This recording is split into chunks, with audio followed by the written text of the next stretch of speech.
Nous voici à la troisième semaine de mon aventure crypto, et comme tu le sais, j'investis chaque semaine 100 $ dans des projets crypto à haut rendement pour atteindre l'objectif que je me suis fixé de 2000 $ par mois d'ici 3 ans. En tant que petit portefeuille, j'investis devant toi en totale transparence.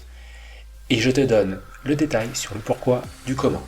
La semaine dernière, j'ai investi dans le projet PancakeSwap et j'ai staké mes cakes, c'est le nom de la crypto, dans un pool de staking qui me rapporte 64% par an et qui me permet de participer au Initial Farm Offering, aka IFO, c'est-à-dire le lancement des nouvelles cryptos avant qu'elles ne soient listées dans les échanges. Alors aujourd'hui, on part à la découverte de cet IFO et je te dis en quoi il consiste, comment y participer et quels sont les gains potentiels. Allez, c'est parti!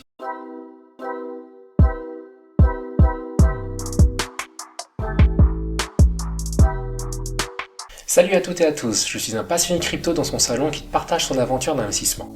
Si tu apprécies le concept, je t'invite à mettre un like pour aider au référencement de la chaîne et à t'abonner pour te tenir au courant de chaque vidéo hebdo que je fais. Aussi, tu trouveras dans la description de la vidéo tous les liens utiles que je te partage aujourd'hui et mon portefeuille crypto pour suivre cette aventure avec moi. Petit disclaimer comme d'habitude, je ne suis pas un conseiller financier, fais tes propres recherches pour évaluer le risque lié aux investissements que je fais. Ok, c'est grâce au staking dans le pool IFO qui me permet aujourd'hui de participer à la vente de Froyo Games. Si tu ne sais pas comment faire, je t'invite à voir la vidéo que tu trouveras dans le lien qui s'affiche. Alors Froyo Games a fait une IFO sur PancakeSwap aujourd'hui. Froyo Games est un éditeur de jeux et une plateforme GameFi décentralisée avec un marché NFT qui intègre du coup les NFT à leurs jeux. Les joueurs peuvent gagner, échanger, miser, staker et échanger leurs NFT de jeux comme ils le souhaitent. Et il y a aujourd'hui 3 jeux qui tournent, comme tu peux le voir dans la vidéo. À vrai dire, cet écosystème ressemble à un grand nombre d'autres jeux auxquels tu peux jouer. Mais Froyo Games a pour objectif de ne pas se contenter de créer simplement une plateforme, mais de jouer un rôle actif dans le développement de la sélection des jeux du contenu de la plateforme. Alors la société a déjà levé plus de 1,6 million de dollars auprès des marques Animoca et d'autres investisseurs, plutôt répandus dans la sphère crypto, comme Gate.io, GBV ou Spartan. Si on regarde la tokenomics, c'est-à-dire la manière dont sera distribué les tokens Froyo, ce qui est d'ailleurs très important dans les IFO, c'est typiquement bien faire attention aux allocations. Il ne faut pas qu'elles soient trop élevées pour les groupes de personnes, puisqu'elles peuvent vendre massivement les tokens, ce qui impliquerait une baisse de prix conséquente. Donc la vente sur Pancake représente environ 6%, comme on peut le voir, ce qui est peu. La team garde 10%, les partenaires VC 5%, ce qui est assez correct, et l'écosystème Fund, qui sert au fonctionnement de Froyo Games, à 66%. C'est plutôt cohérent également. Alors il faut regarder également le cliff, c'est-à-dire quand est-ce que les tokens de ces gens sont libérés après la vente d'aujourd'hui. Donc pour la seed round et la stratégique, on peut voir en première et en deuxième ligne, leur token sera bloqué pendant 12 mois. Alors que pour nous, investisseurs PancakeSwap et le public sales, on les aura aujourd'hui. Donc le vesting est aussi très important pour les investisseurs plutôt long terme, c'est comment les tokens seront libérés dans le temps.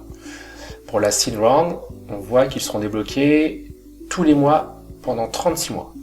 Cela évite aussi les ventes massives pour faire cracher le prix des nouveaux projets. Et dans les IFO, les exemples sont nombreux. Ok, donc passons ensuite à la page d'explication de l'IFO disponible sur PancakeSwap. Je t'invite à lire cette page pour les prochaines ventes, pour bien comprendre les particularités de la vente. Alors, dans un premier temps, il y a eu un vote auprès de la communauté de Pancakes pour valider la création de cet IFO. Le oui a remporté, comme tu le sais. Ensuite, il indique la limite de cake maximale qu'on peut engager dans l'IFO. C'est déterminé par le solde moyen dans la pool IFO staking, donc les cakes que tu mets dedans, pendant une période d'1 semaine avant la vente. Donc on verra le pool de staking, ce que c'est dans le tuto. La vente s'est déroulée aujourd'hui et a duré 1 heure au lieu de 30 minutes. Ensuite, ils refont une synthèse de la tokenomics, ce qu'on vient de voir, et puis ils précisent que 30% à peu près de la supply sera en circulation à la vente, ce qui peut paraître énorme, mais chez d'autres projets, c'est bien plus. Donc ils ont une stratégie que je trouve conservatrice chez Froyo Games. Ensuite, les détails de la vente, comme la quantité de dollars, ici 4 millions en cake, équivalent à 66 millions de tokens Froyo, et donc un Froyo coûte 6 centimes de dollars. Alors ils expliquent ce qu'est une IFO pool de stacking. Donc plus il y a de cakes stakés, plus tu peux acheter de Froyo avec tes cakes, c'est aussi simple que ça. Pour ma part, tu verras par la suite, mais j'ai très peu de cake. Finalement, je ne vais pas pouvoir acheter beaucoup de Froyo. Que veux-tu? Je suis un petit portefeuille. Alors la méthode Overflow est appliquée, ce qui est honnête, c'est-à-dire que plus j'investis, plus j'obtiendrai de Froyo, et je récupérerai le reliquat qui n'a pas pu être dépensé. Ouais, je trouve ça honnête. Ensuite, il détaille comment les allocations sont faites pour les deux types de ventes, basique et unlimited. Pour la basique, tu ne peux acheter qu'un maximum de 100 $ en équivalent cake, donc environ 10 cakes aujourd'hui, et le nombre de Froyo que je vais recevoir va dépendre du montant total investi par tout le monde. Donc s'il y a 10 fois plus investi, soit ici dans l'exemple 12 millions de dollars, je vais recevoir 167 Froyo, qui m'ont coûté 10 $. Et si il y en a moins, dans l'exemple suivant c'est 5 fois plus de montant investi, j'aurai plus de Froyo, soit 333. Et ça m'aurait coûté 20 $. Et les 80 qui n'auront pas été utilisés me seront restitués. On est tout le temps dans un cas où il y a beaucoup d'investisseurs, à vrai dire. Et donc le montant investi explose. Du coup, l'objectif de la Basic Sales explose aussi, et ça implique qu'on reçoit que très peu de tokens au final. Donc je ne vais pas en avoir beaucoup. Et pour la Unlimited Sales, bah c'est le même principe, hormis que les frais s'appliquent en fonction du montant total investi par tout le monde. C'est un peu un concours à celui qui a la plus grosse. Alors, on va pas se mentir, ce n'est pas pour moi, mais si c'est ton cas, attention aux frais qui peuvent impacter le prix d'achat du Froyo. Voilà pour les infos, allez on passe au tuto. Avant de commencer ce petit tuto, j'ai eu une petite urgence cet après-midi, rien de grave, ne t'inquiète pas. Cela étant, j'ai dû filmer l'écran de mon téléphone portable. Bon, j'espère que tu apprécieras. Je me connecte sur mon MetaMask, donc l'application que j'ai téléchargée sur mon téléphone. Je vais sur le browser, donc c'est-à-dire le navigateur, pour me rediriger vers PancakeSwap. Par la suite, il faut que je connecte mon wallet, donc on peut le voir tout de suite.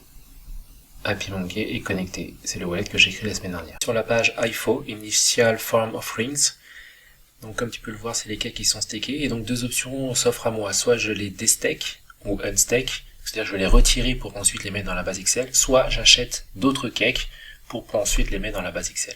C'est la deuxième option que j'ai choisie, puisque je me suis transféré des BUSD sur mon wallet, en l'occurrence 50 BUSD, pour pouvoir les convertir en cake. J'active le token BUSD avant de pouvoir convertir ces BUSD en cake. Donc ces 50 me feront 4,5 cake, donc qui représente la totalité du montant que je peux investir dans la base Excel. Donc voilà, je passe les différents protocoles. Je retourne sur l'IFO. Tu peux le voir, il est live maintenant. Donc il reste 58 minutes pour y participer. Je peux mettre 4,36 cakes au maximum et le Froyo coûte 6 centimes. Voilà, donc je mets les 4,36, puisque j'ai 4,5, je peux mettre le montant qu'il faut pour pouvoir y participer et je valide l'ensemble des transactions de la blockchain. Donc je viens de contribuer à la pub Excel à hauteur de 4,36 cakes et comme tu le sais, les 1 200 000 Froyo de la pub Excel, donc les 30% du total supply, sont répartis équitablement entre tous les investisseurs. Cela implique que le montant de Froyo que tu vois de 600 à peu près Froyo pour moi va diminuer peu à peu jusqu'à ce que effectivement l'équilibre soit donné entre tous les investisseurs. Et on verra dans à peu près 57 minutes ce que ça donnera. Voilà, la vente Froyo Games est terminée. J'ai 54,7 Froyo qui m'ont coûté un tiers de cake, puisque j'en récupère 4,058, que je claim par ailleurs. Voilà, donc je clique, je valide les différents protocoles, comme d'habitude, de la blockchain, et je récupère mes cakes et mes Froyo. Voilà, il faut faire ça 2 fois. En attendant, il est très important de mettre dans son MetaMask le token Froyo. Donc je vais sur le Twitter et je récupère l'adresse correspondant du token. Il commence par 0, XE et il se termine par C9. Donc ça permet de le copier, d'aller sur mon wallet et d'ajouter un token. Voilà, je vais dans Custom Token, je colle du coup l'adresse correspondante et je valide. Donc moi personnellement je vais garder mes Froyo quelques temps pour pouvoir les revendre un peu plus cher, si ce n'est dans 6 mois, 1 an, 2 ans, je prends le temps. Par contre si toi tu veux le vendre, je vais te montrer comment faire. Donc il faut aller dans Trade, choisir le token Froyo, vérifier l'adresse du token, et ensuite choisir la paire correspondante, donc BUSD ou autre, et ensuite convertir. Voilà, c'est très simple. Et d'ailleurs, comme tu peux le voir, j'ai reçu mes Fruyu. C'est top. Regardons enfin sur Pocon.app. Je te mettrai le lien dans la description. C'est comme Dextool. Tu peux afficher les tokens qui ne sont pas listés.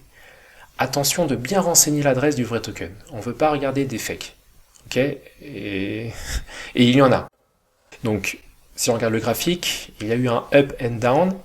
Comme d'habitude dans ce genre de lancement, le prix monte en flèche droite. Alors ce sont pour la plupart la réalisation et la conséquence de robot trading qui font monter en ligne droite comme ça, et ensuite il y a une vente massive du token. Puis très souvent une stabilisation. Si le projet est robuste et intéresse les investisseurs, ça va se ressaisir et ça va remonter. Dans le cas contraire, je ne vais pas te mentir, c'est direction les abysses.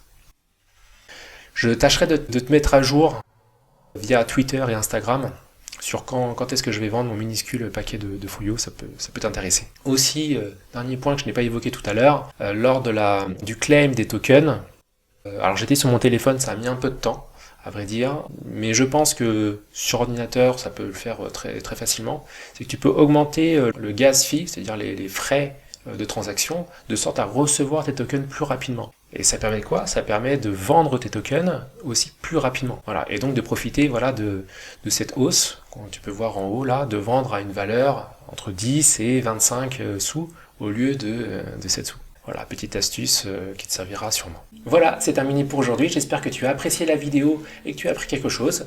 N'hésite pas à mettre un like ou un commentaire, ça fait toujours plaisir. On se dit à la semaine prochaine.